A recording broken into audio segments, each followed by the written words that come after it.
Beginning with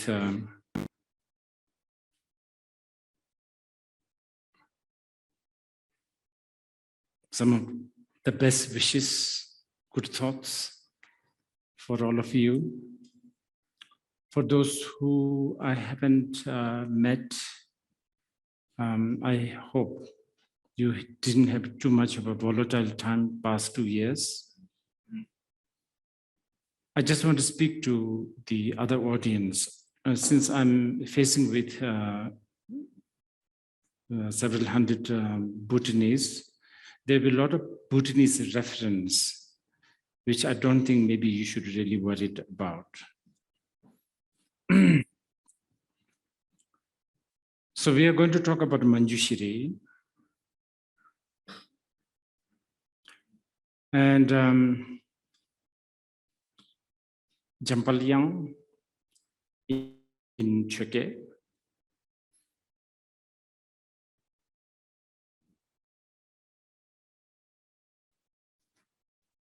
You know, there are supposedly many bodhisattvas. There are 8 prominent bodhisattvas in the Mahayana tradition.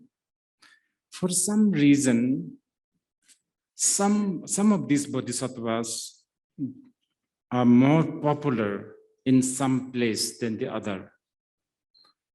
But among them, some of them are kind of, you know, I don't know, maybe universally popular. Well, supposedly, for instance, I would say the most popular bodhisattva, revered, popular, known, is Avalokiteshvara, Pabachendrazik. Probably it has something to do with Avalokiteshvara belonging to what we call Patma family. Okay, probably I'm using too many of these jargon. So some of you who are very new may get a little tired, but please bear. Because we live in the desiring realm, supposedly this is, you know, the earth is a desire realm. Of all the emotion, desire is the prominent. So the bodhisattvas that are kind of related to desire also, I guess, gets more mentioned and active. Avalokiteshvara, as you know, is everywhere. I mean, really popular, I have to say. I mean, India, China, Japan, so on and so forth. Then there are some bodhisattvas, like in Bhutan's case, some of the bodhisattvas hardly known, right? I don't know whether, I'm actually kind of puzzled why the Bhutanese are not so aware of Manjushri Nyingbo, for instance. One very very little information or icon or so on and so forth. But Sai Nyingbo in Sanskrit, Kishti Garbha, very popular in Japan. Okay, then there is a Manjushri, quite popular. I don't know. Especially places like, you know, like the Himalayan region and then China.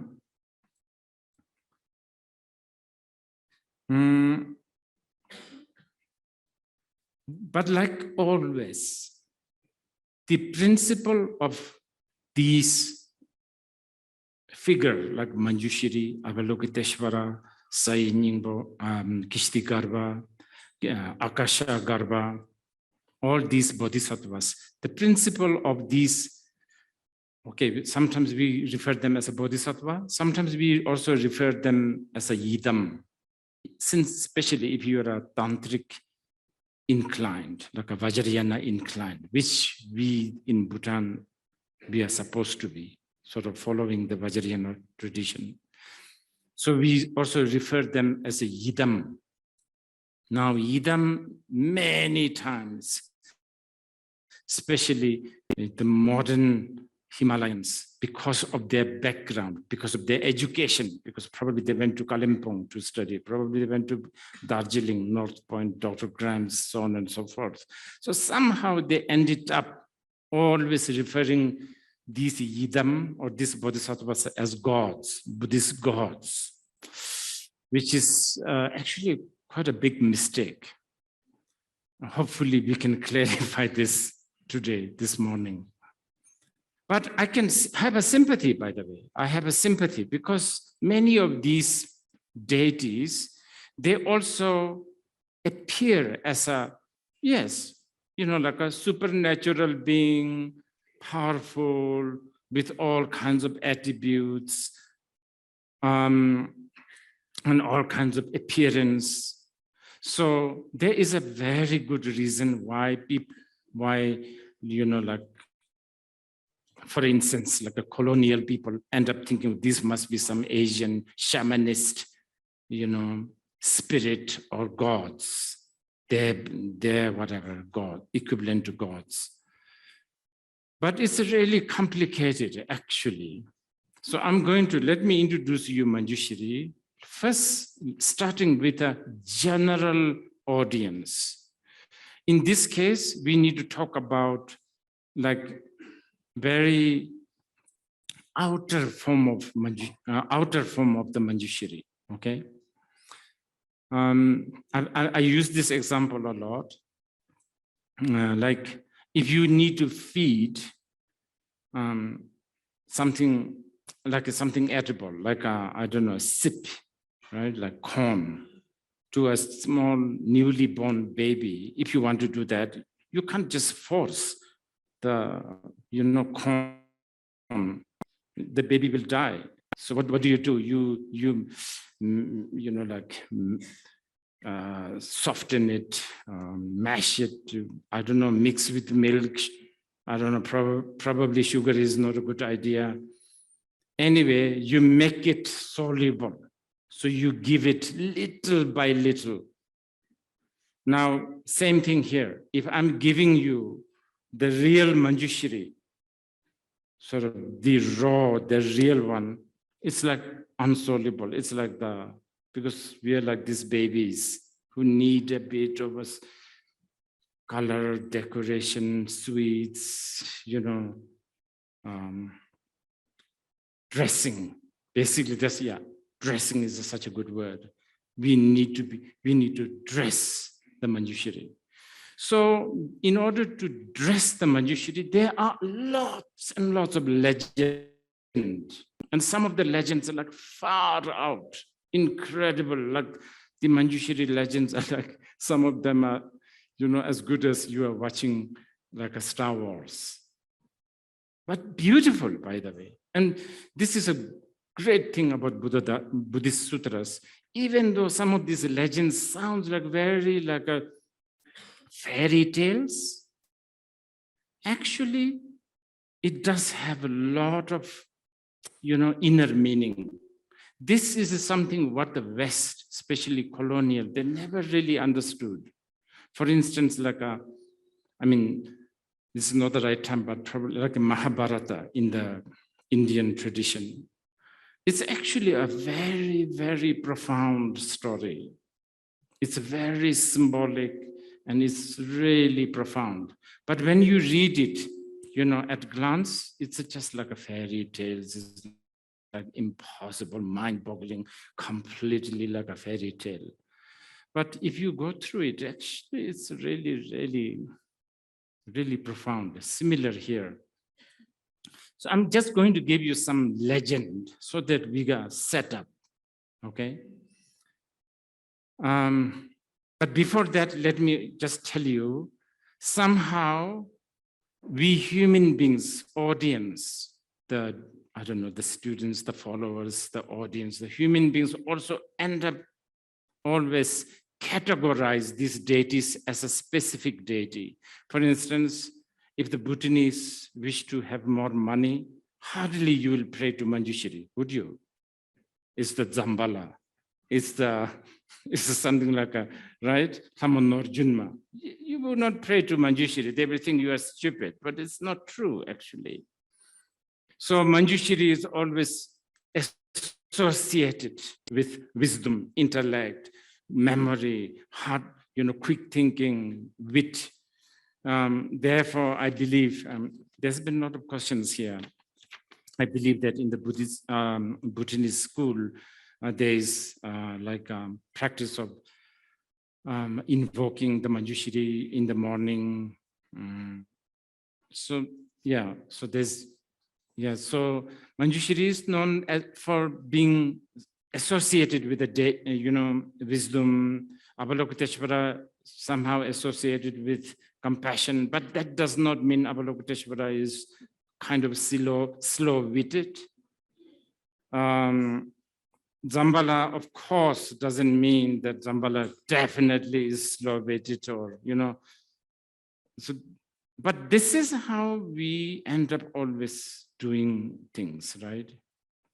Anyway, back to the legend or a story. One far out story, I mean, I shouldn't really say far out, probably I'm being too cynical here, is, Manjushri, oh yeah, this is really, you'll think it's a far out. Manjushri's father is supposedly a turtle.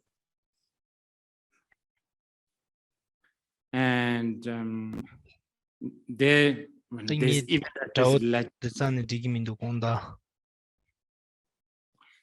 even this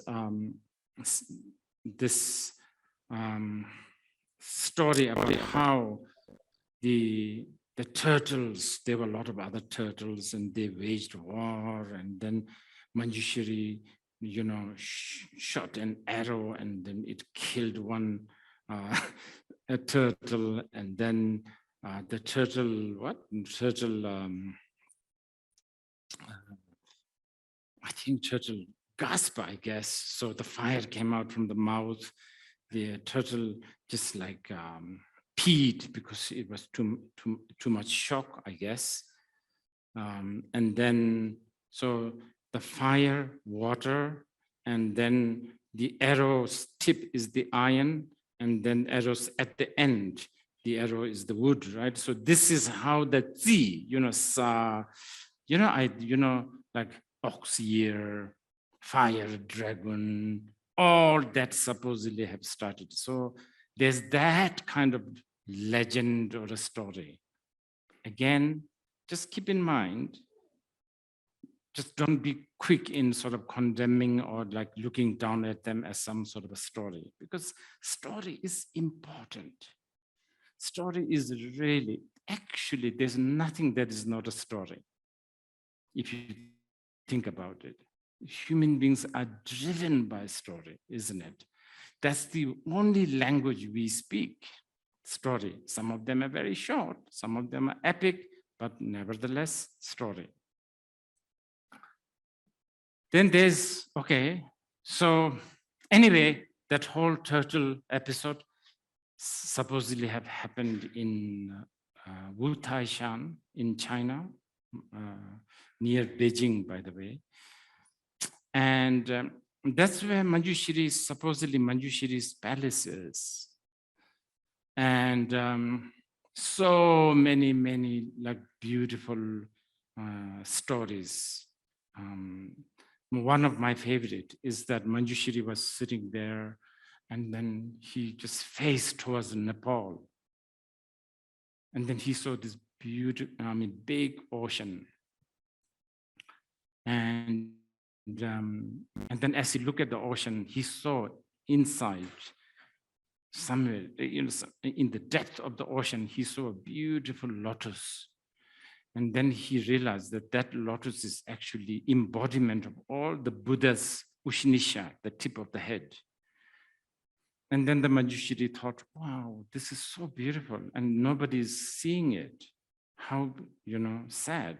Let me just exhibit this. So supposedly Manjushri sent his manifestation, or he actually supposedly have gone there, and then he drain the ocean.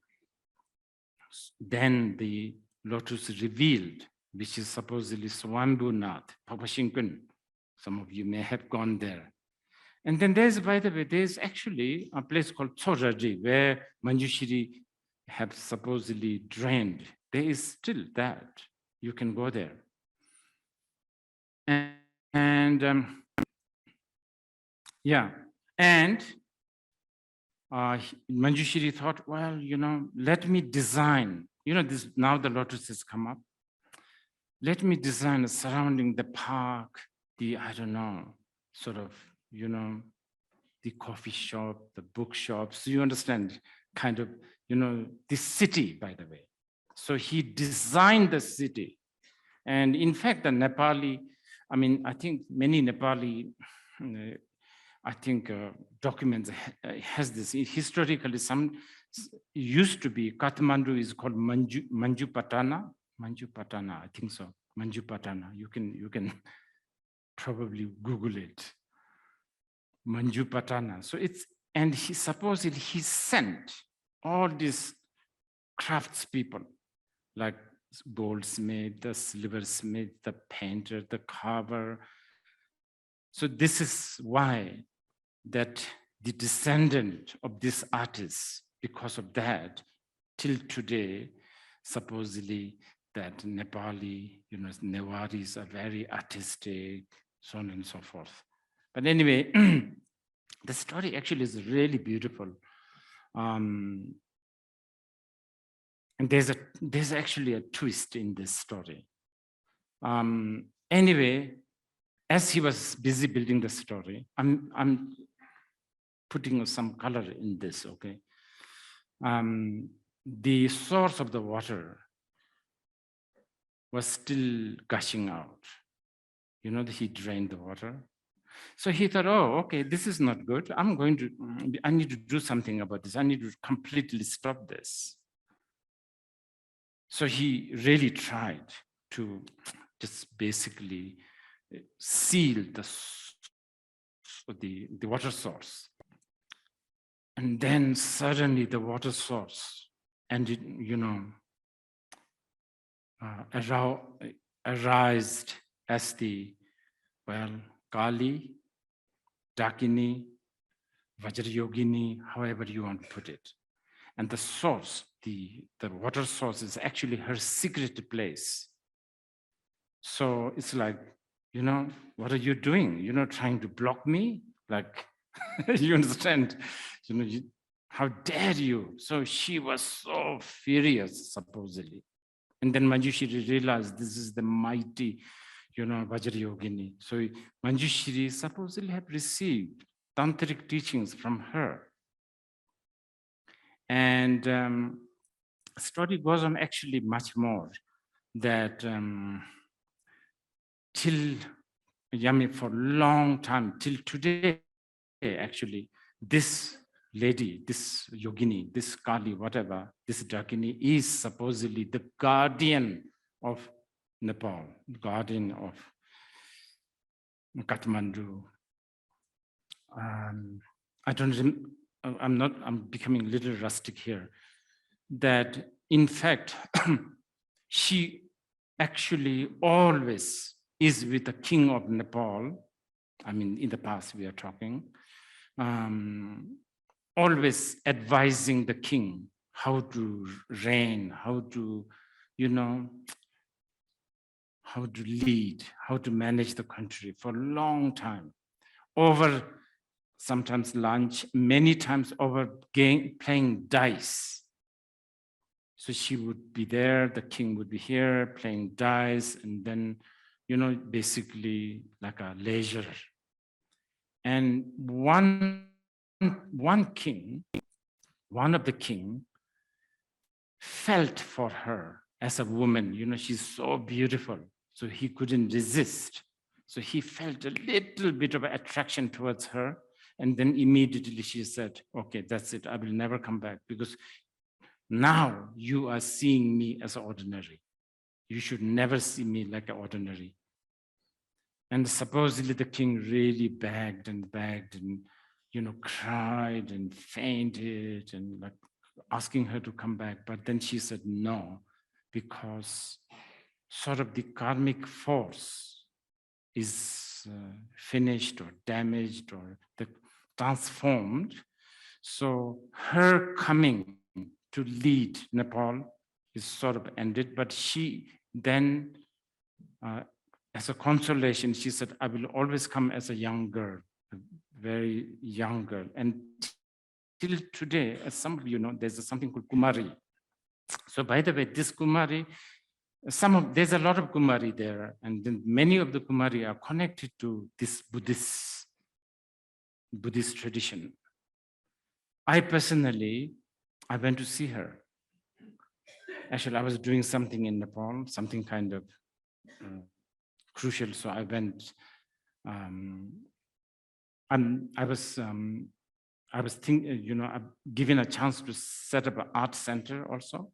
So for some of these reasons, I went to see her, and it was really so special because as I go, there's also a public audience. By the way, if you want to go, you can go, and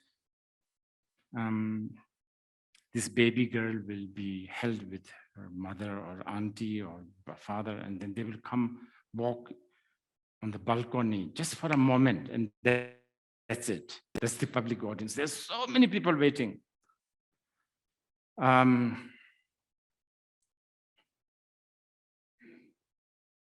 In fact, the modern Nepali even has further more stories. They said that actually the last king, remember, he had a big disaster. Just before the disaster, the last king refused to go to see this Kumari for the tika, for the blessing, something like annual blessing, because it's kind of embarrassing in the eyes of the international, scientific world. Here I am, a king, and bowing down to a small infant girl, supposedly, but he didn't do that. And there is that kind of call it a legend, superstition, whatever you want.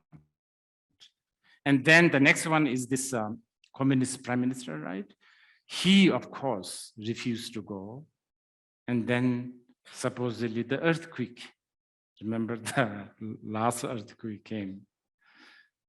I'm really talking about legend, story, connected to the Manjushri. Anyway, just to finish the story, I went, and as I was going, how always the spiritual, the superstition, the, materialism, they're all connected. So right at the door, there's all this gift shop. You can buy, you can pay little less, you can pay high. The gift for the yogini, the Devi, Kumari.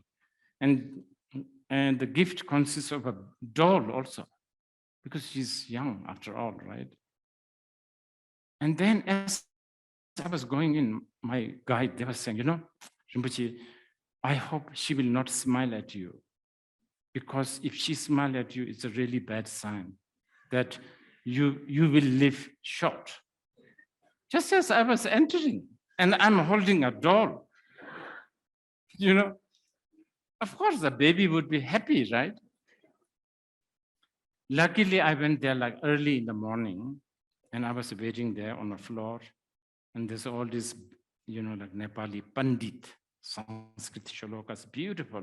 And actually, I was really listening hard, and they actually chant many Buddhist chant, like Vajrasattva mantra. And then came, they put a red cloth with, the Chunjung, the Dharmakara. It's really quite authentic, I have to say. Just a small throne. I was sitting there. And then came the auntie bringing the Kumari. She was in a bad mood, luckily. She just woke up. She just woke up and she said, and I have to say, I'm sure it's my own, I'm a superstitious person myself. I'm a deluded being. and I have projections. I have to say, the moment that she sat there, she's just so special. She just looked at me, and then the Sampandit told her, oh,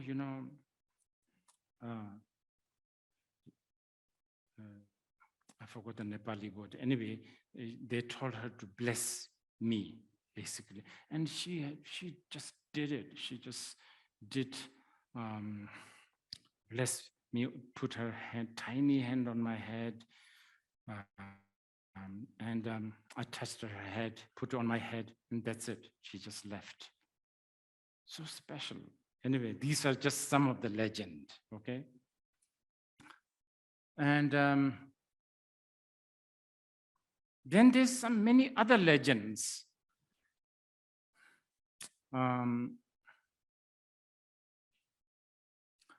Okay, probably many of you have heard this because I think I've told this. Manjushri has supposedly taken oath. Nache, right? Oath, how do you say in Dzongkha? Nake. Like he has taken oath 3 times. Those who go to Mount Butaishan, like Janariwatsenga, he will show up. And he cursed himself, saying that if I don't show up, may my head cracked into thousands of pieces. So no matter what, I will show. Whether you will see him or not depends on you. So there's supposedly this text. And this is an ancient legend again. So in Tibet, there was this lama who was very, very devoted to Manjushri. And he was reading this. And as he read that, he thought, that's it. I'm going to go to Bhutashan to see Manjushri. Of course, he's going to show up.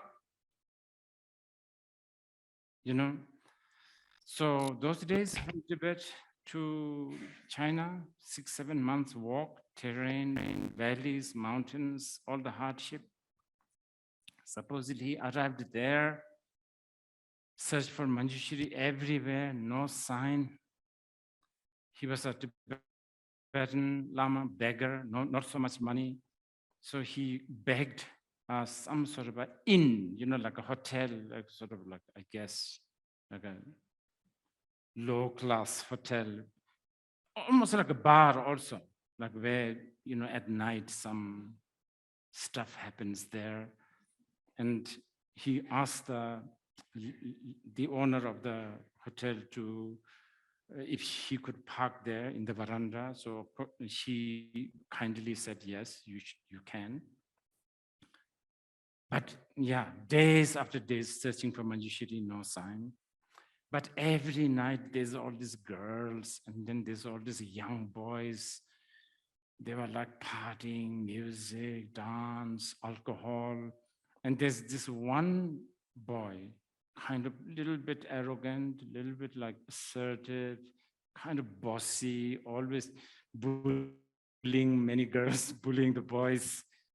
He noticed him. And then he himself, this boy, noticed the Tibetan. And the boy reached the Tibetan guy. What are you doing here? The Tibetan guy said, well, all the stories about how he read the text, and, all that story. So the Chinese boy said, you see, you Tibetans, you're just so stupid. You believe in everything that's written in all those scriptures. And you are so superstitious. There's nobody called Manjushri here. You should go back. Winter is coming. Soon, it's true. Mount Bhuta is very, very high. It's really cold. You should go back. You should not be here. You will die with hunger and cold. Anyway, sadly, he decided to go back. But then again, one evening, the boy said, okay, if you're going, what route you are taking? And the Tibetan guy said, well, I guess might as well I would go through Mongolia back to Tibet. And the boy said, okay, actually, I know somebody in Mongolia. Probably they could even help you. I have a letter. Would you take it? Of course, he said. Boy gave him a letter to be delivered. He arrives in Mongolia after many months of walking. There in Mongolia, I think it's in Ulaanbaatar, he searched for this name I forgot the name. It's written, by the way, name of this guy, supposedly. So he searched everywhere. He couldn't find the address and the person, addressee, couldn't find. Just as he was about to give up, an old lady come and said, what are you doing? And then he said, I'm supposed to deliver this. The old lady read the address and said, there's nobody by this name, but there is a pig outskirt of the city. There's a pig, really dirty, fat, always eating garbage. Well, there is a pig. So the Tibetan guy thought, since I'd come to this far, why not? So he went there, opened the letter and showed it to the pig. He saw the pig. And the pig was just staring at the letter.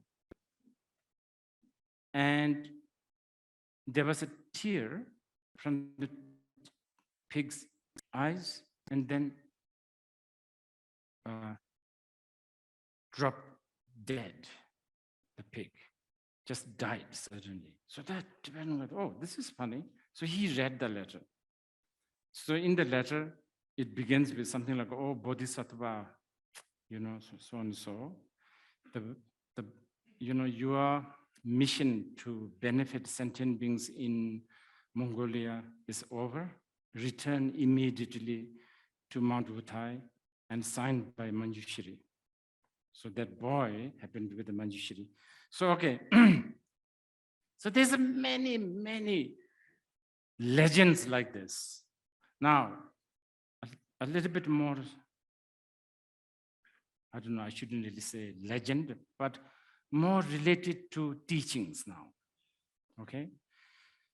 So Manjushri comes in many sutras. Manjushri is there many times as almost like an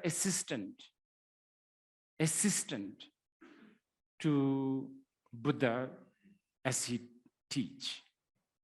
For instance, the Vimalakirti Sutra, Manjushri plays a very important role. Remember, there's this guy called Vimalakirti, who was an arrogant rich man. No monks wanted to deal with this. So finally, the Manjushri had to go.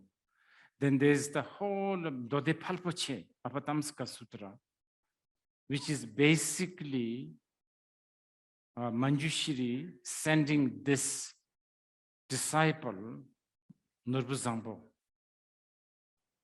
I think so, it's Nurbu Zangpo. In search for other teachers. He has a disciple and he said, no, you should go and look for another teacher. And then this teacher, the first Manjushri school, send him to one teacher. This teacher then teach the Nurbu Zangpo for a long time. After many years, this Bodhisattva then sent to another Bodhisattva, so on and so forth. So there's, I think, about 52 Bodhisattvas that Nurbu Zangpo goes and receive teachings. So there's that kind of, what do you call it, like a Manjushri playing role as a teacher. Well, according to Mahayana, some of the Shastras even say, remember Shakyamuni, Prince Siddhartha, when he was roaming, when he was in the palace as the prince, he saw the death, old age, and sickness. Well, according to a lot of Mahayana sutras, these are all like a staged by Manjushri. Manjushri staged the old age. Manjushri staged the sickness to remind the young bodhisattva, you have to wake up. You have your other things to do.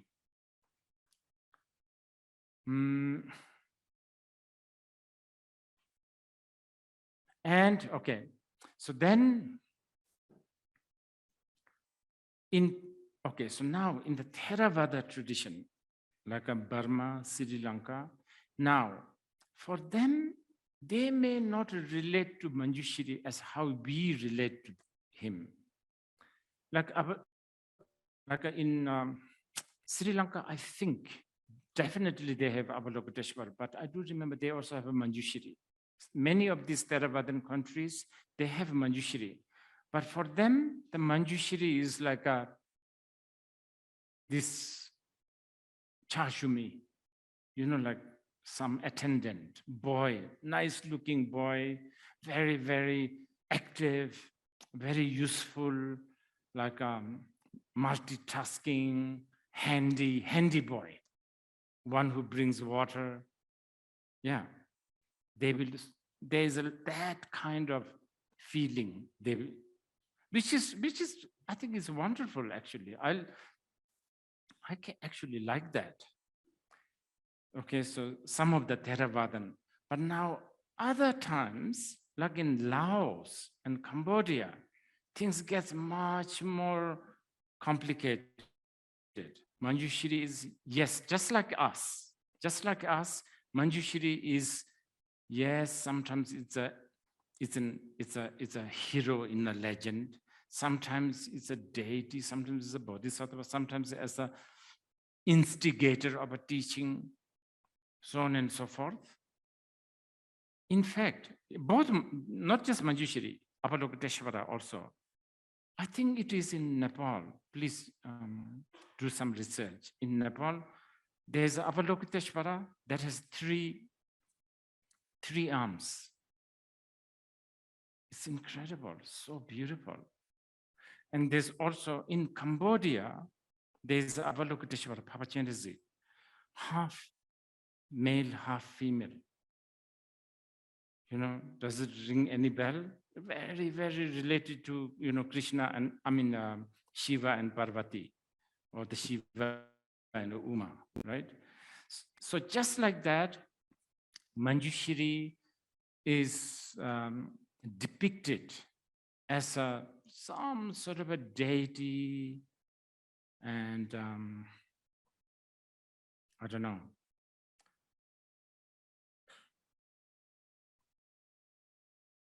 A body, basically.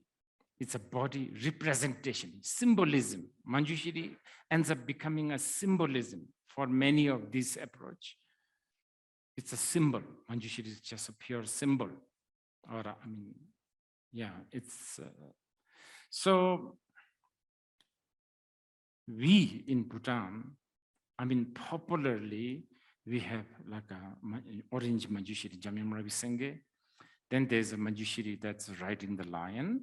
Then there's a Jamyam Karpo, white Manjushri.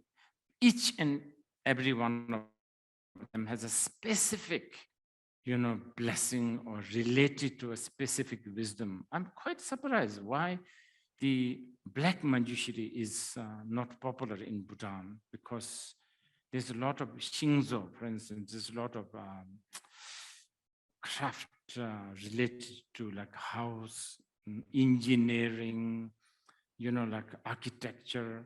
Supposedly the black Manjushri is related to that. So anyway, and then, if we go deeper into the Manjushri Tantra, like Arya Manjushri Namasangiti, then we are really talking infinite, vast and deep aspect of the Manjushri. We then are really no more. We are talking about something tangible, extreme, something fabricated. We are talking about not a being, I don't know. It's not, yeah, much more than a being, a state, the truth, which we will discuss a little later. But just to finish with the icon or the principle of Manjushri,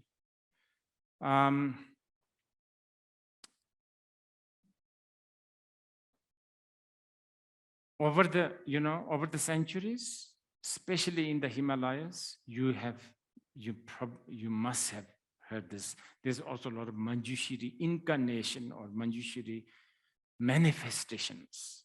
Jambeyang Tulku, we say. But we in the Himalayas, whenever we talk about Tulku, we are always talking about a human being, actual, like talking, right? Talking human being, but it's not really true.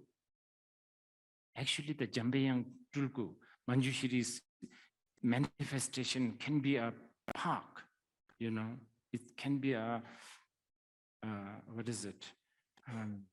Garden. It can be a bridge, and it could be a breeze. It could be your veranda.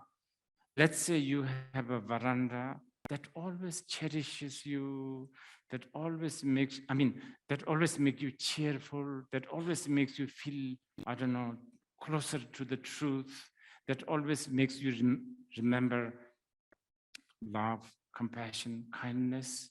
Then your veranda, probably with few flower pots, can be easily consecrated as the Manjushri's manifestations. But I guess we don't have that kind of cultural approach, especially in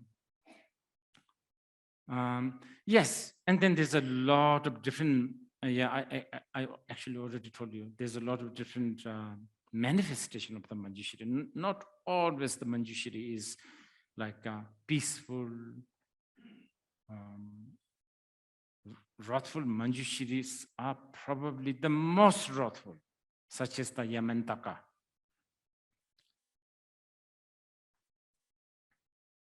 Okay, so these are my brief introduction to outer Manjushri, as you know of.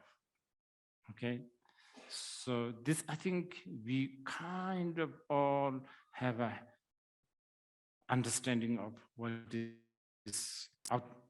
is Manjushri. Whenever we say Jambeyang, we are talking about somebody, I guess, usually with a sword and a book, but not just with that.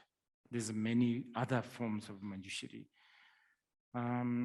So, okay, enough of this. Now, since we are supposedly doing the introduction of Manjushri, what I should really try to do is not only introduce this outer Manjushri, symbolic Manjushri, or legendary Manjushri, or a story-oriented Manjushri, but we should really talk about sort of the inner and the secret Manjushri. So this is what I will try to attempt today, based on the praise written by Kunchen Mipham Rinpoche. We don't have enough time to extract all the verses, but I want to just share with you. So it's a praise. By the way, it's a very, very Indian tradition. Since, Buddha Dharma came from India, there's a lot of, what do you call it, Indian approach. For instance, like Jampal Tsenje, Manjushri Namasangiti, which is basically names of Manjushri. Something like this you will find also with the Shiva Tantra. There are texts that is just names of the Shiva, names of Kali. So if you want to approach Kali Devi, just read like hundreds and hundreds of names of Kali. Same thing with the Shiva. I think Shiva is in one section, they say that Shiva has 1,000 names. These are all Indian sort of culture, right? Indian culture, tradition. Some of the names are so long, like maybe one page. Some of them are very small, very precise. And some of the names are like,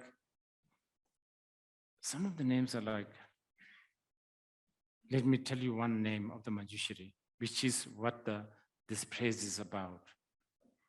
Name of the Manjushri is Ah. Ah. That is really because it's in the Manjushri Namasangiti. Supposedly the sound Ah is the supreme sound. Okay. Anyway,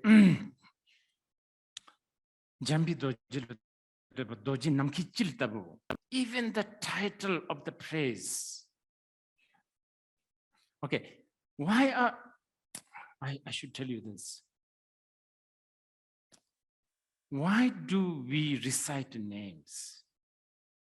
Why do we recite the names of a deity? This is a very important tantric teaching. Because world is driven, not only just the universe, your life, universe, phenomena is driven by names. Think about something that is not a name. It is the name that decides, that identifies, that makes you not get mixed up. Like, oh, I want water. See, water. I don't want coffee. Coffee. See, names. Names are so important. Name can change your mood. Name can manipulate your emotion. Name can create, I don't know, saliva in your mouth.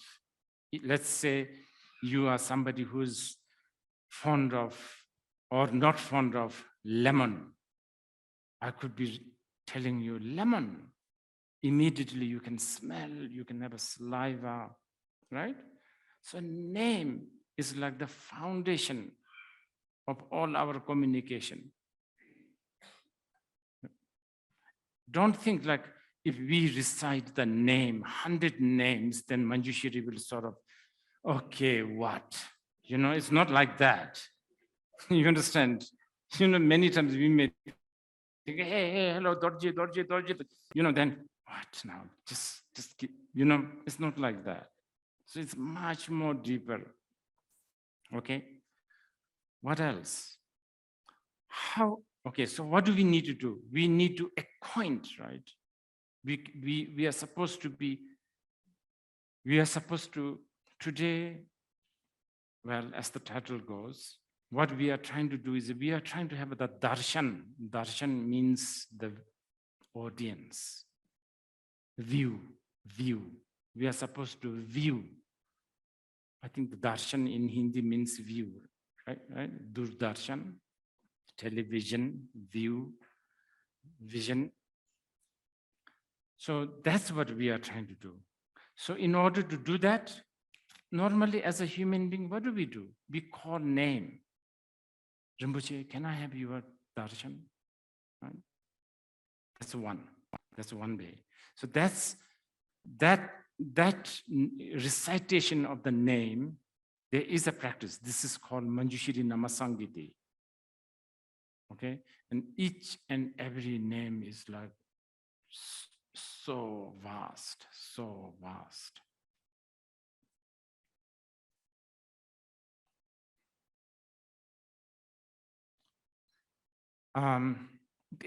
Another way to relate to somebody is by giving gift, right? The flower, or I don't know, a gift. We bring gift to get the attention.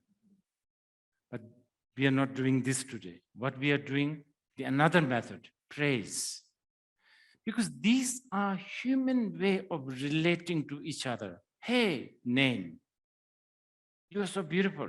Praise. Here, I give you this gift. This is all how we humans, this is the only language we know. Actually, if you really want to have the real darshan of Manjushri, don't do anything.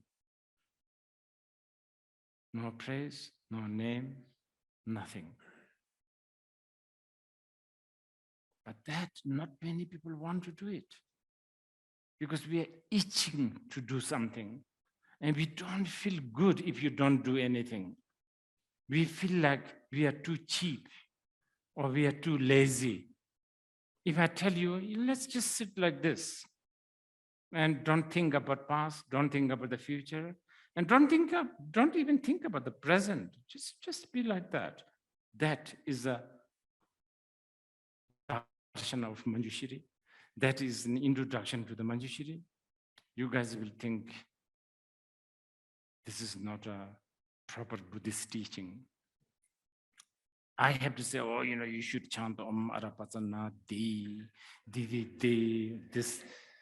That's what we are going to do. We are going to do. We are going to do that. But let me tell you, okay, so the title of this praise by Nirvana Rinpoche is Namki Chil Tabu. What an incredible the title, he's almost Namki Chil Tabu. Tabu means like or as, or what do you call it? Tabu. How do you say in Dzongkha? Tabu. Dejindu. It's like. Zom. That's right. Zom. Dizumbe. Zom. Right? Tabu. So, the title of the text is Namki Chil Tabu. How do you translate that? Namki Chil. Namka gi ba zom. Namka? Namka, how do you say in Dzongkha? Namka? Space? I mean, in Dzongkha, you have to bear Namka, Chil, middle, Namka ki bunaka zom. Namka ki bunaka zom. You understand? That is the title. Can you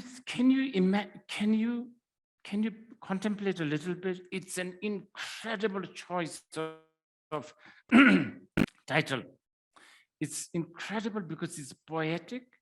First of all, it's beautiful. Namki Chil Tabu. Yet, it is also a bit of a mockery, joke, mockery, because there is no such thing as Namka gi bu. You understand? There isn't. But of course, every time we point, where's the Namki Chil? Somewhere here, right? We have to say, right?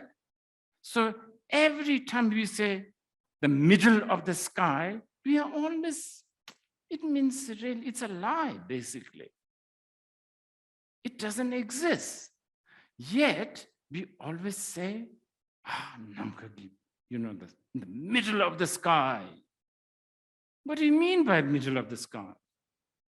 In order to be a middle, there has to have this and that, so that this is the middle, right? Yet, we say this. So the title of the book, title of the praise is already talking about the quality of the Manjushri. Quality of the Manjushri.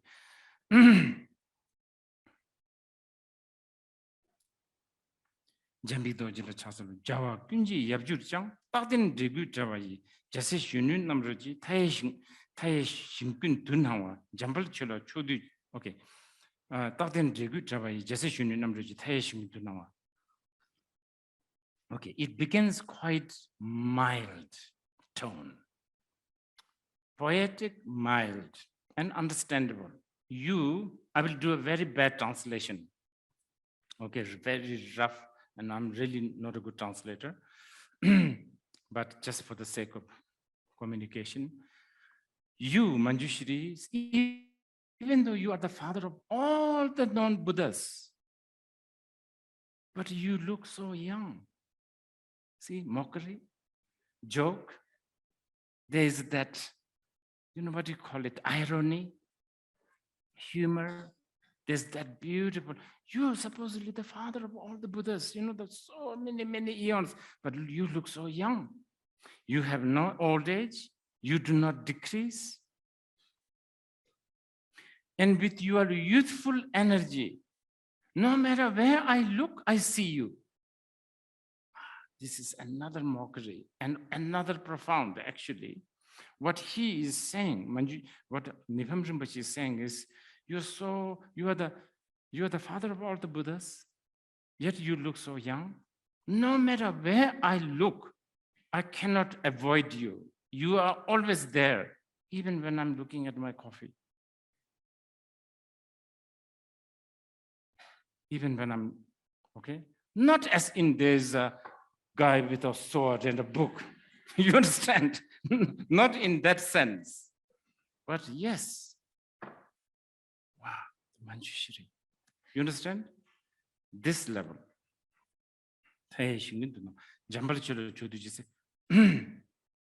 And then 타의 신근 두나와 잠발치로 조두지 세제자베 아메전 최지연든 판달라 남양두벌 주라메. I have the witness that all the Buddhas of the 10 directions of the 3 times, they've been trying so hard to praise you,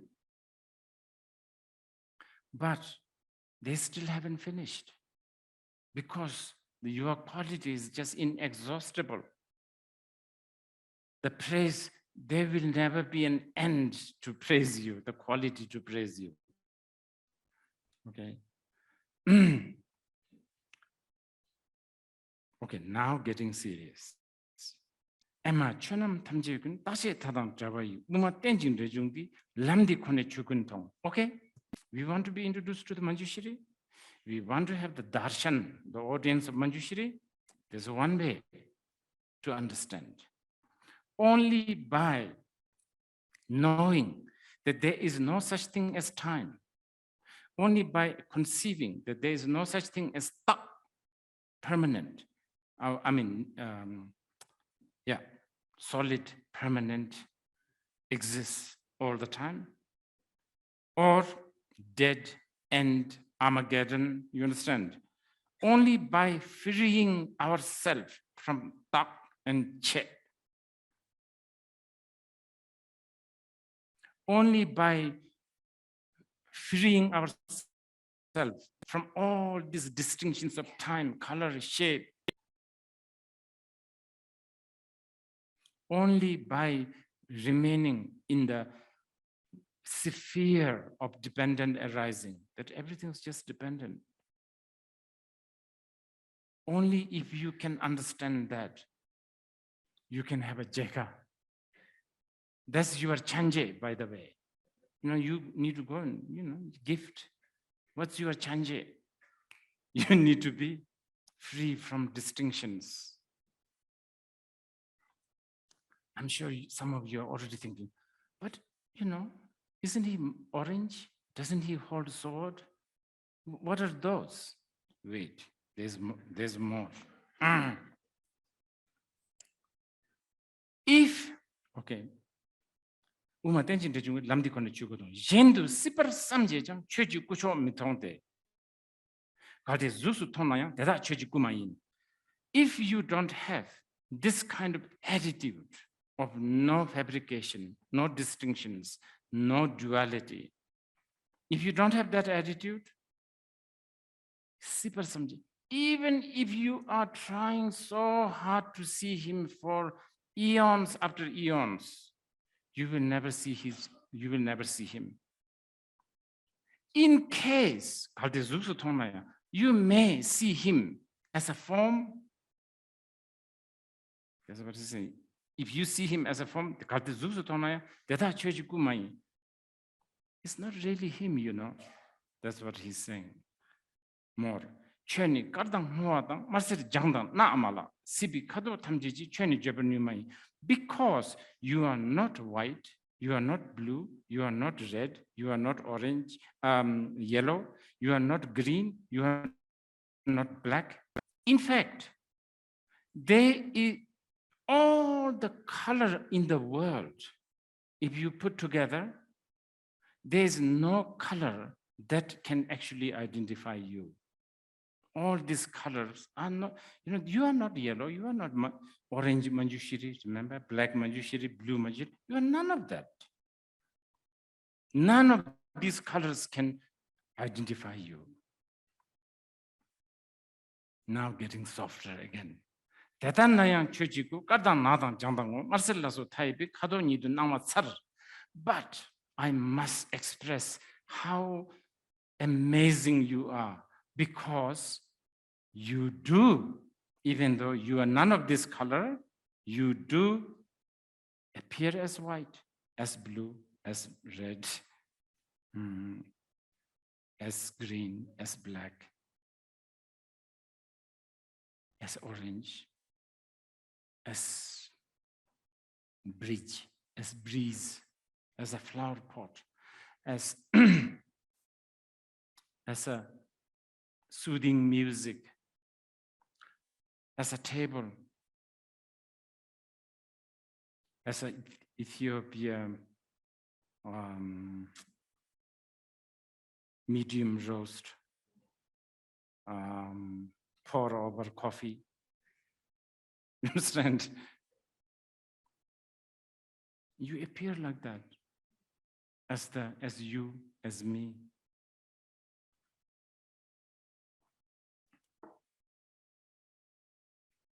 You have chola shaldang chadang ludang yanlam ningayan shidang trabe natsu yuzu sibakintuten. You have no face, you have no hand, you don't have a body, you don't have any limbs, yet you appear to be peaceful, you appear to be wrathful, and you manifest in many, many myriad forms.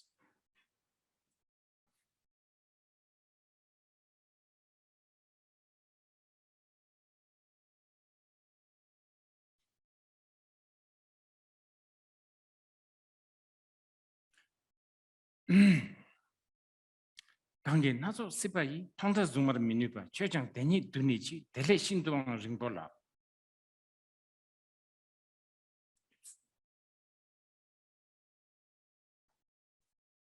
Poetic, again making mockery of ourselves.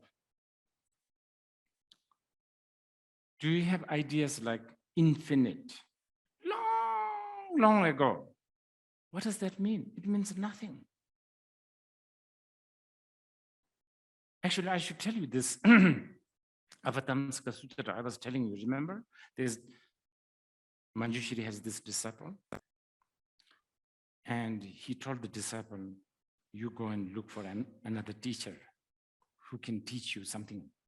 So he goes, and this teacher teaches him something. After many years, this teacher, the first teacher, then sends him to the second teacher, so on and so forth, okay? My favorite episode is, I think it's around the 37th, I don't remember, you should check. This teacher says, you should go and I have taught you everything. There's nothing more to teach from my side, but I know there's another teacher who you should really meet. He can teach you something amazing. And he's there somewhere, all the map descriptions of the place. So, I think, yeah, he, heavy heart, departing from the old teacher, now going to the new teacher. He goes, lots of valleys, mountains, crossing, river, lots of hardship. And finally, he reached to Jamsudam, I guess a beach, where this next teacher is supposedly. And then he's looking everywhere for this teacher. All he sees is this 8-year-old boy with some other kids playing in the sand. he thought, can't be him, it's a little boy. But then he thought, okay, description fits. So he goes to the little boy, just jump to his feet. And saying, I was sent by this so-and-so master. I come here to learn from you, to this kid.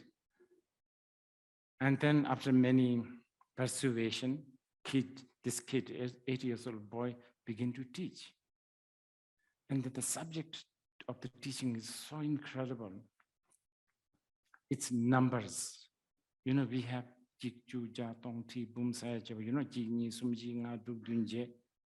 it's that. But for us, it finishes after a while, right? Then what? Trillion, zillion, whatever. But the boy actually gives him something 20 pages of numbers. And most of them are ridiculous. Some of them are like a sasa, sese, tata, tete, nana, nene, like that. Beginning with a chick, like that. What does it tell us? It tells us number is actually just made up. You can just make it up. That's what it is. So,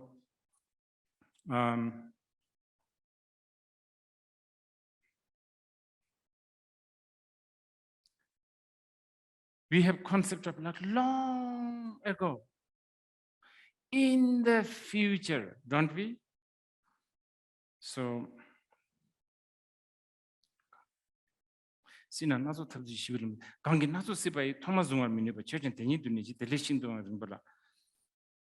no one can fathom the beginning of everything, but you are there right from this beginningless. Therefore, you are tall. Now he's talking about the height of the Manjushri. You are so tall that you existed way before the idea of infinite, from the beginningless.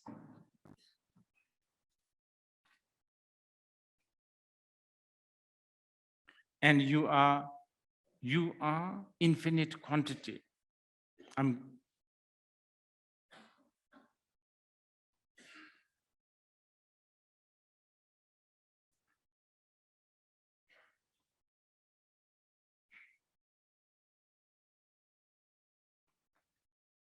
You are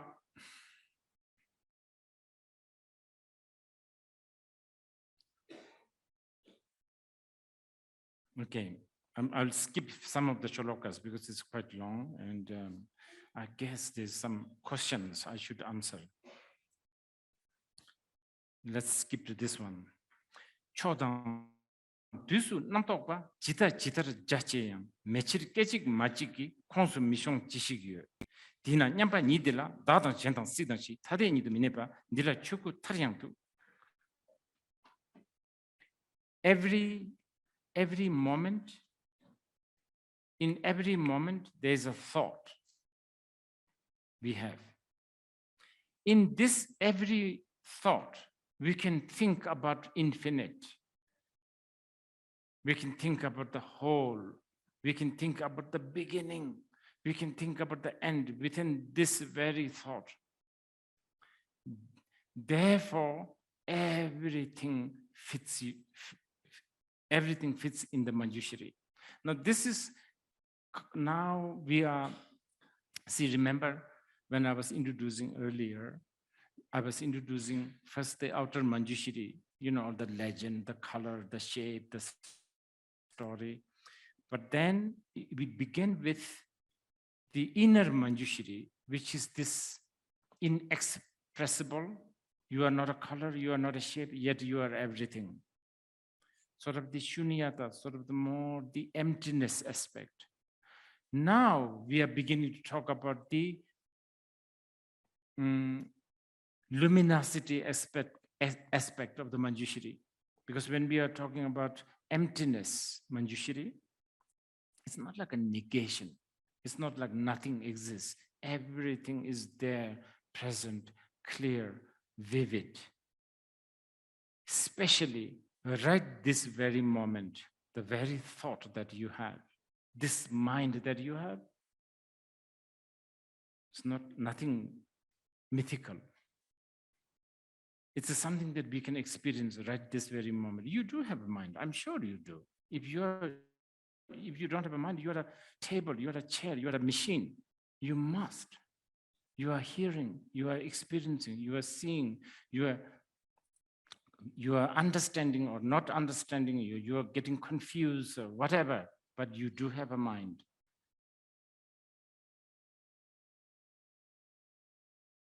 This luminosity is the secret Manjushri, that which you always have. You cannot do without it. You cannot leave this Manjushri somewhere behind, no matter where you go. Yes, probably sometimes when you are in coma, you may feel that this Manjushri is sort of stopped for a moment or for, I don't know, however long you are in coma or faint. But even then, even let's say you are in coma, you are fainted, you still do have the cognition, you still do have the luminosity, even though it may appear to be not functioning. And this is the secret Manjushri.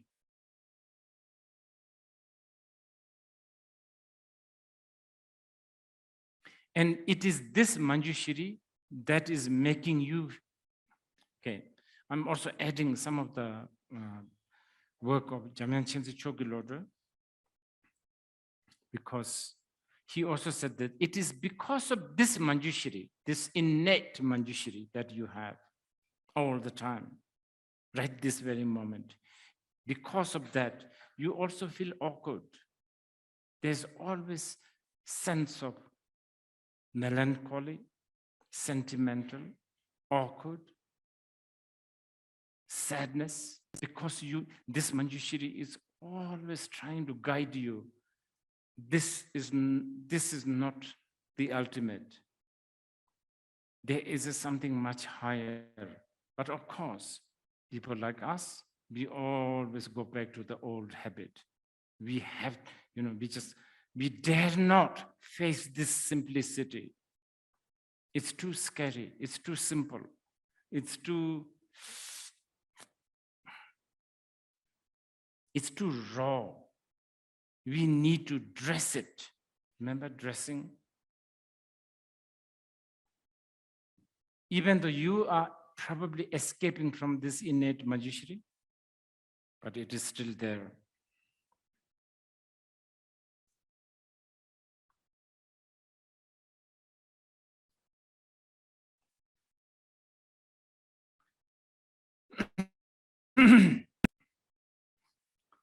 I think I've taken quite a lot of time explaining all of that. So we are running out of the time, and there are some really good questions. I should give this some chance to go through some of these questions. But I want to just end this with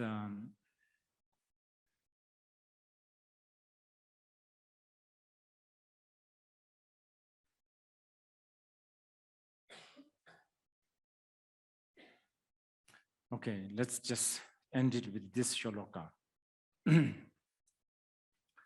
Gangshar dika rang tongpa ndile tongpa losume tongpa dei ndi tongching ndini tongpa deimbe dela nangtong tadedu yeban namya yema yin dele sheja nido jo kunchang dini tsujikde nangtong tilla chiginga samjimi jeb chusun nang.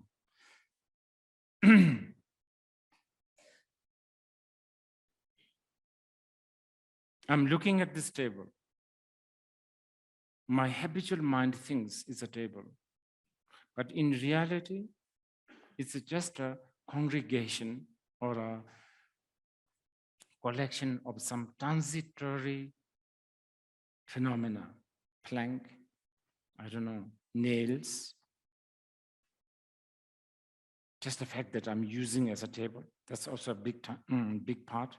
Other than that, there is no such thing as a tableness, the self of the table. Yet, I can, even though there is no truly existing, independently existing nature of the table, I could still use it as a table. This emptiness and the appearance are never independent from each other. This appearance and the emptiness do not negate each other. Just like the mirage, just like the dream, just like the rainbow, it can appear, yet it doesn't have to have truly existing entity. Knowing this true nature of all the phenomena is the darshan of Manjushri. And knowing this is the supreme prajna, which means the wisdom. Knowing this, going beyond this duality is the wisdom. And that is the true Manjushri. From this prajna comes all the Buddhas. Those who know this prajna completely, without any leaving behind, is the actualization of the Buddha or the Nirvana. This is why we refer Manjushri as the father of all the Buddhas. Why youthful? Because the wisdom of the non-duality can never be drained, decreased by the, decrease, drain, worn out, haggard, exhaustion. All this exists only within the world of duality. The non-duality cannot be contaminated or corrupted by the what do you call it? The old age of duality. So this is why Jampal Jenur Jurba, Jenu, youthful, always. So we can begin with questions. Do you want to read the questions?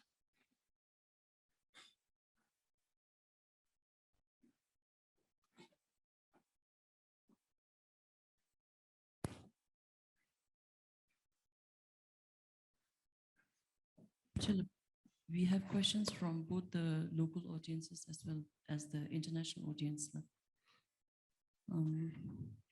One from the global audience received on YouTube. It says, Rinpoche La, what if we simply cannot feel enough confidence or reverence when we conceive any Buddha or Bodhisattva without form or with the belief that they are our mind? Yes, therefore, you need all this symbolic Manjushri or any kind of deities. The principle of deity is actually a difficult subject. And it is definitely not a subject that is easily understood by non-Indian,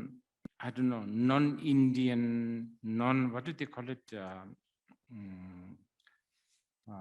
Dharmic tradition, dharmic as in, like in India, dharmic tradition.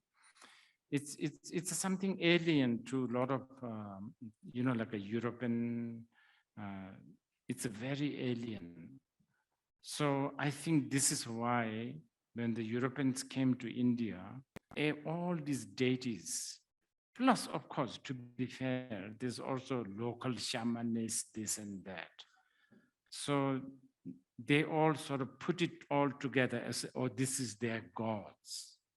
But Indian gods in general, especially the Tantric deities, just like the, the Buddhist Tantric deities, like in Bhutan, not that easy to be understood if you have a certain mindset. Remember, in Buddhism, the mindset is that everything is just your mind. Your mind creates everything. So this much you have to have. This, at least this kind of mindset you have to have.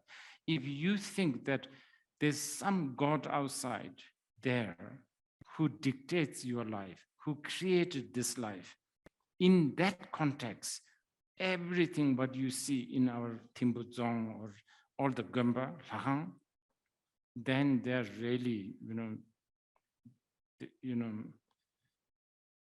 it may not fit in with you, but if you pay some attention, then actually,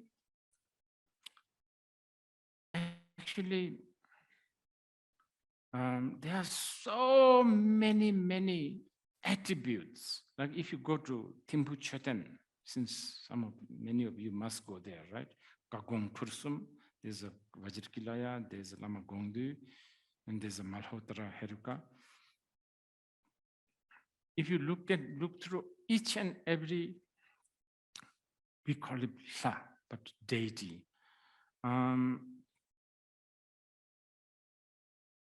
They represent something. I mean, I could talk about the Vajrakilaya just as how we talk to today. He's not white, he's not red, he's not round, he's not triangle, he's not square, but he's everything this way. But how do you communicate this through symbolic language? Can you understand? I mean, how do you, a lot of the time, symbolism is also a little different. Like in the Christian religion, maybe the symbolic is like the cross, for instance, but that actually happened towards the end of his life. There was the cross and the crucifixion and all of that. But for the, the Buddhist symbol or icon, it's not like that. Let's choose one. Let's choose one very popular, probably something that you always see, but you may have never really paid attention. One symbol, such as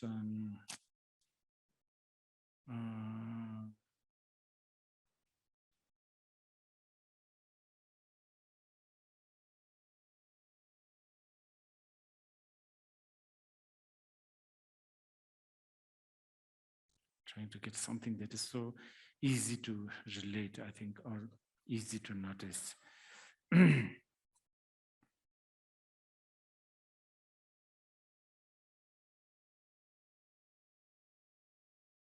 Okay, Vajra, Doji and Tilbu.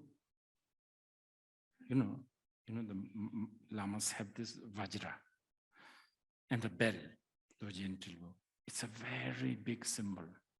So Vajra there are many different types, by the way. There's a Doji Tsechikpa, for instance, one spoke Vajra, which is one spoke, three spoke. One spoke and three spoke Vajra is not so much found in places like Himalayan Vajrayana, but it's very popular in Japan, like Shingon, Tantric, they have that. In Bhutan, our Dorje has, Dorje, right? Many of your name must be Dorje. Dorje this, Dorje that, right? Dorje, what is Dorje? So if you ask, what is Dorje? They will give you this, made in probably Delhi. You understand? It has usually 5 spoke or 9 spoke. Usually it's 5 spoke. So there's a 5 spoke, there's another 5 spoke down there. Wow, we could be sitting here for ages talking about this. Each spoke represent your emotion or your aggregate.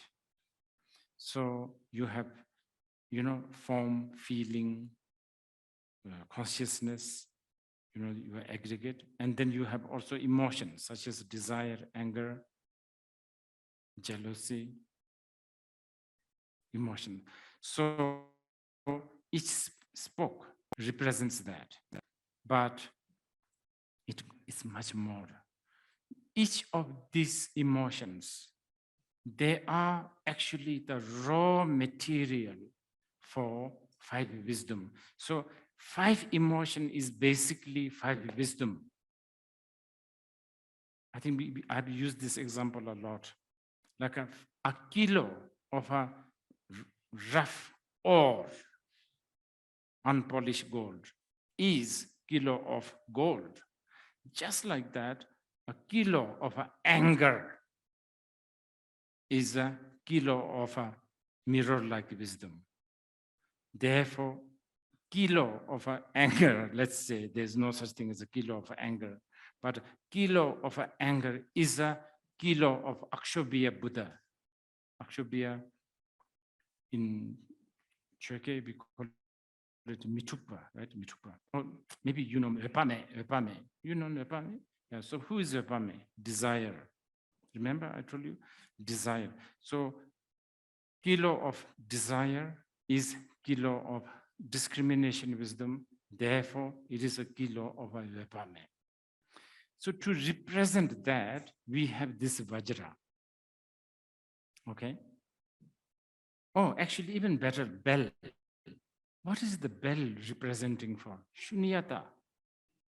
Have you ever thought about that? Emptiness. And this is actually a really good one because what do you call it? The one that hits the bell, anyway, the metal, the bell, where do you find the sound? And your hand and your ear, if one of them is missing, there's no sound. But ear, hand to ring, and that body and that metal, if they're all there, there's a sound. See? Empty, nothing is there, but everything is there at the same time. So this, to represent that, I mean, to a smart person, you can just say this, but most of we are not smart. I mean, as in, wisdom. So we need very strong, very, very strong symbolism. Symbolism. And bell is such a important, by the way, we in Bhutan, we have a symbol of big phallus, which is sort of dying. I don't see it in Thimphu a lot, which is kind of a shame, I think. There should be much more. Somebody should actually, I'm actually recruiting some activists to resurrect this one. There's something quite interesting about this. When you ask a villager, why do you have this big phallus hanging on your door or from the roof? They will say karam dope, which means to divert. What is karam in English? Reputation? Reputation? Fame? Known? What do you call it? It's like, okay, so I will explain. It's basically when you become famous or unpopular or both popular, by the way. It's not like you are trying to only get rid of being unpopular. This is actually rooted to Pema Lingpa's teaching. And actually, I was reading this, it's fascinating. And it's so related to today's world. Okay, so according to this symbolism, basically, if you are unpopular, of course, we don't like, right? Nobody likes to be unpopular. But we all like to be popular.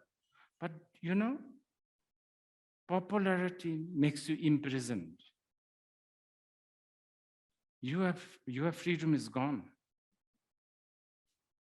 You are finished. You can't do, you can't walk with your underwear and only with your underwear and open window. Because you are popular, somebody would take a photo and put it on Instagram, right? You are finished, whatever. So you can't say what you want to say. You can't behave how you want to behave. So this is actually one of the biggest disorder creating force. Karam, I think in the Sharchokpa, I think it's a Sharchokpa language, Karam. Basically being known. When you are being known. There's so many beautiful cultures like this. I think it still exists in the rural Bhutan, like newly born baby, they will put a black sort of ink on nose.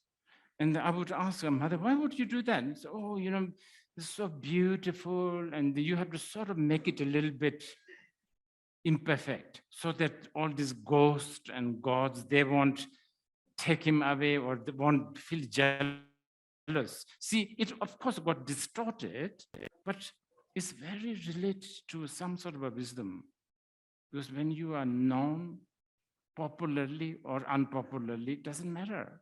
You are a prisoner. So I guess in the past, those who want to divert that kind of attention, you hang these big. But you see, like all the methods, they could get corrupted, right? So in Thimphu, probably in the past, there's that guy has the biggest phallus. So instead of diverting the, known, you actually end up becoming known for somebody who has the biggest phallus hanging on the window. Or so anyway, I don't know. What was the question? I forgot. Anyway, it doesn't matter. The next question. This is from the local audience here. Rinpoche, could you please explain what it exactly means when we recite the Manjushri mantra, Om Arapatana Didi, which literally translates as ripen the mind? Yes. How should I apply this to my everyday life? Okay, good, very good. Ripen. I think the word ripen is a little bit, we have no other choice. Min is like minpa, Xingde, min. In Dzongkha we say min, ripe, min. See, this is how the Buddhists think.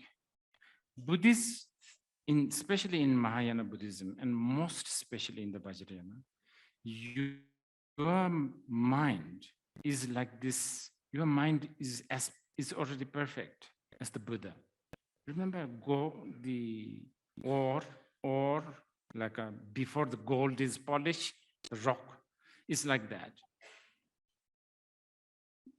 So what do we need to do is we need to ripen it. We need to polish it. Okay, so like all of us, let's say we have the banana seed.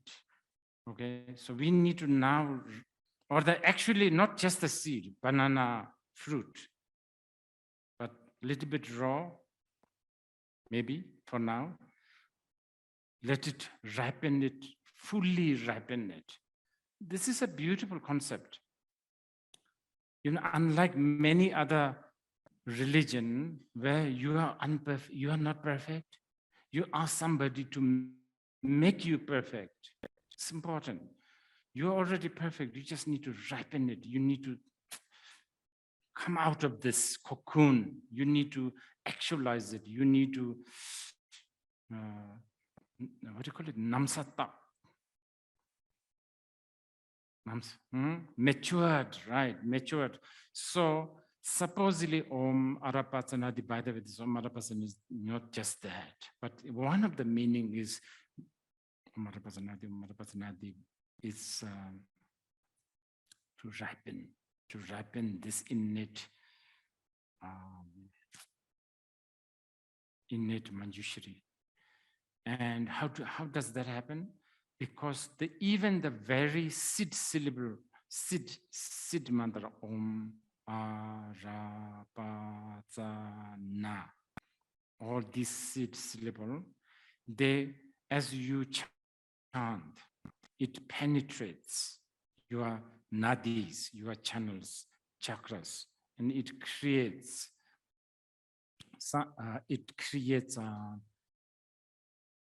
space. It helps you to ripen. But each syllable also has some other definitions. Probably we don't have much time to discuss. Okay, next question. This is from Kedar, YouTube audience. At the beginning, you mentioned 8 bodhisattvas. Many deities have an entourage of 8. What is the significance of 8? Oh, useful question. Yes, 8 bodhisattvas, 8 Guru Rinpoche, Guru Tsenje, you know, all that 8 business. Rashita Je, Rashidze Je, all this 8 business. It's important, by the way. It's something to relate it to. Actually, if you want to really know the highest symbolism, what is it that is being symbolized? It's the 8 consciousness. 8 consciousness. So, see, right now, I'm looking at you and I'm using my eye consciousness.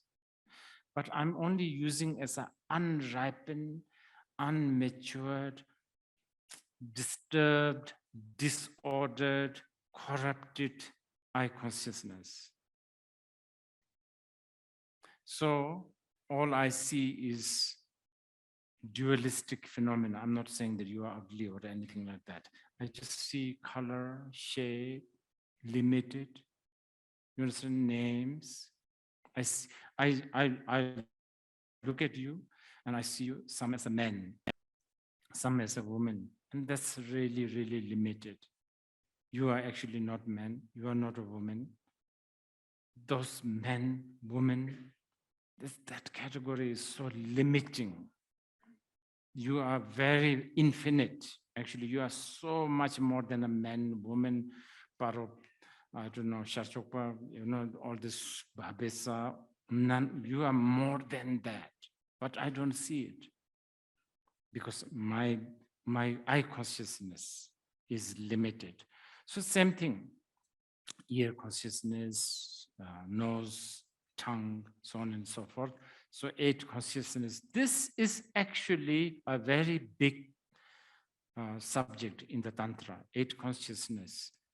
In fact, not just the 8 bodhisattvas, there's also 8 Chöpilhamodje, we call it offering goddesses. And that's actually very interesting, by the way. So 8 bodhisattvas, male bodhisattvas, and 8 female bodhisattvas.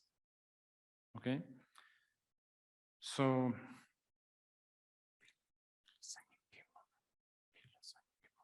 okay, it differs in many different tantric texts, but I'll be using, I think, Karma Lingpa.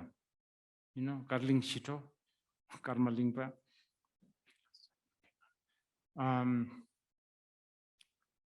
Okay, so I'm a yogi, let's say, and I'm practicing, and I'm really trying to ripen my eye consciousness as a Sai Ningbo, Kishti Garba, one that's very popular in Japan, Kishti Garba, okay? So instead of using my eye consciousness as ordinary, very limited, corrupted, dualistic, defiled, I use it as a Sai Ningbo. Now, as I look at you, or as I look at this, as I'm looking at this, this is my object. The object is actually, how do you, I can't really translate. It's a female bodhisattva. It's called Gekmoma. Gekmo. In Dzongkha,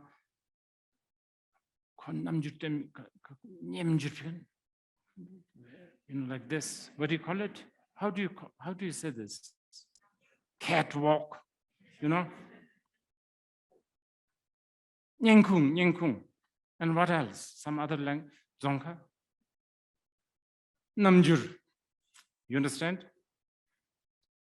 So think about it. It's so beautiful, isn't it? They are in union. Yap and Yum. The I consciousness, Sai Nyingbo, Yum, all this Nyengkung is the Yum. Remember? Yap and Yum, always in union. It's not like Yap goes to Paro and the Yum is now cooking here. You understand? Do you understand? Always together. But you see the Yum, the consort, Bodhisattva, Gekmoma, is pure aspect of all the vision, basically. Okay, so right now, my vision, see this, some green flask, so limiting, so limited, so dualistic, so defiled. So the consort, the female bodhisattva, same thing.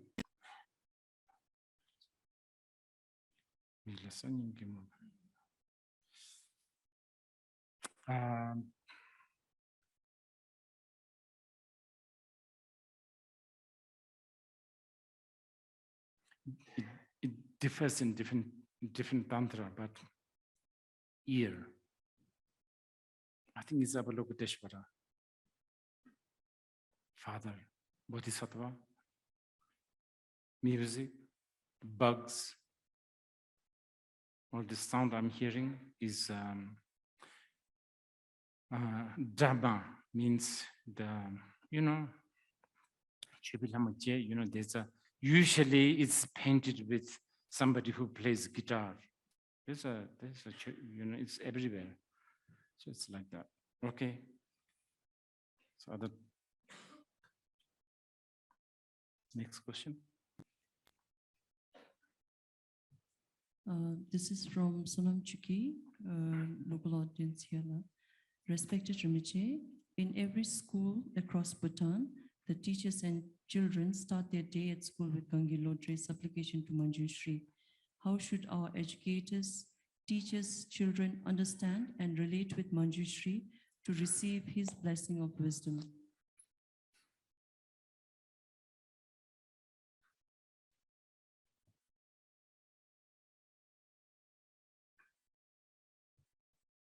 This is a really big question, and I would really want to see our teachers not presenting Manjushri as some sort of a outer god. That would be nice, but I don't know how successful you will be, because there's all that statues and all that. And especially for the kids, talking about the nature of the mind, the emptiness and the shunyata and the luminosity is just too much. It's too, that message I don't think is going to go across. I have been actually talking to kids. I do sometimes ask, do you have mind?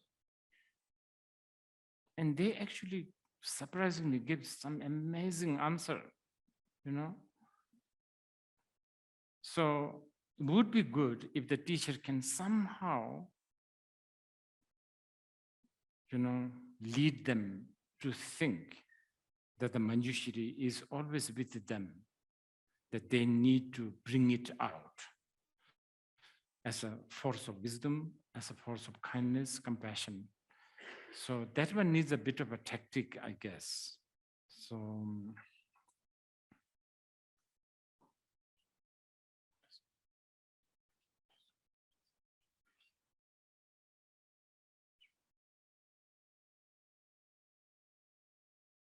Because right at the end, there is a very beautiful word, dalu minsel, which is kind of important. Of course, at glance, it sort of says, you who will illuminate the darkness in my mind. But it has some other meaning, which is the illuminator. The illumination has to come within yourself. And you actually already have this lamp, always, in flame. You just need to reveal it, something like this. Okay, one more question, and then I think we can end it. Rinpoche, this question is from Jesus Love International Audience. Says, Dear Rinpoche, how can I bring into experience the understanding that can be had of non-duality? Reading about it, I understand and feel that I almost experienced it, but I can't break the duality. But this is of course, classic question. And there's many methods to do that. There's so many methods. One very popular method to, stabilize or to actually practice the non-duality is vipassana. But in order to really stabilize the vipassana, you should do the shamatha. Shamatha, it's like, let's say there's a pond. Let's say the pond is muddy, lot of dust, lots of mud. So what do? You let the pond be. Let it be, let it be. So all the mud, the dust settles, and then you see the clear water. So that's sort of a shamatha. So in this technique, you let your mind be. Do not stir with all sorts of reference of books, teachings, not just that, values, all kinds of values that we have learned.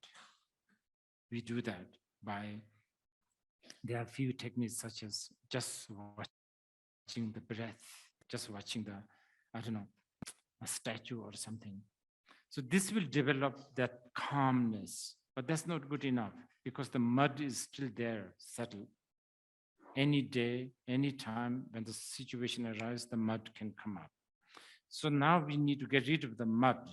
So to do that, there's a technique called vipassana, which is a really extensive. There's a very sort of the beginning stage of the shamatha, the vipassana, which is just looking at the body, for instance. So just looking at the body, it could even be like this, just looking at the body without any judgment. As you do that, right now, whenever, let's say I'm looking at my hand. When I'm looking at my hand, I'm looking at it in one unit, because that's how my brain is, all of my hand, right? One unit. But it's not, but hand is not one unit. There's a skin, there's a bones, there's all sorts of things, like all the fingers, nails.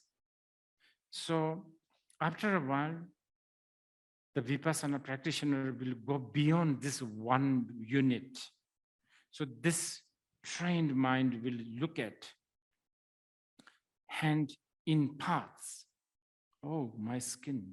Oh, my nail. You understand? But even that is a unit. So this is how you develop. And this is achievable, by the way. I have a very good, I use this example.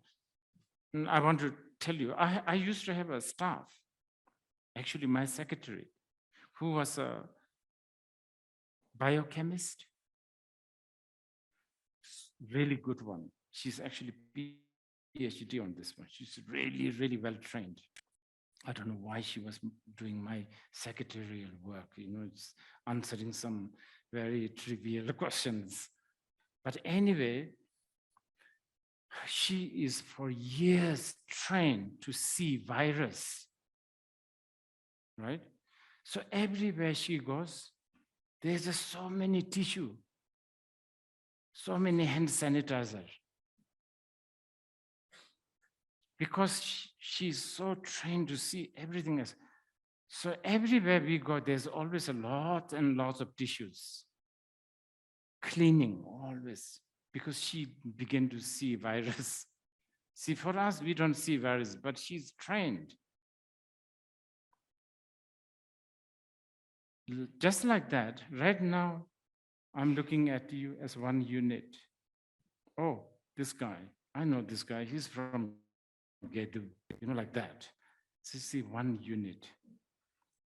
I don't decipher. So as you begin to decipher your phenomena, then you will lose judgment, because this kind of looking at one thing with one unit, basically generalization. We are always generalizing, looking at one unit. Everything from hand to democracy is good. It's a one unit. It's a generalization. It's not a specification. So this is how you can get used to non-duality. So once you reach to a stage where you see your hand as not as one unit, but as skin, as bones, as nails, as blood, then the duality of my hand is beautiful or ugly, all of that will subside. Then you go to the next stage. Okay, so I will end this here. Yeah.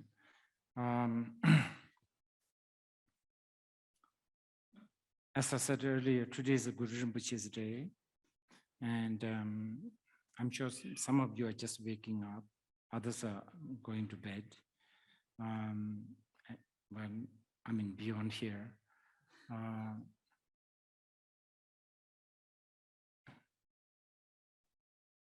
Have aspiration that one day you will study a sutra called Chötamji Jumamibito, which is, it's a sutra. It's a really a sutra involving discussion between Manjushri and the Buddha, of course, and many arhat. And then also have aspiration to study Manjushri Namasangiti, which is sometimes referred as king of all the Tantra. With that, I'll just end here with dedication.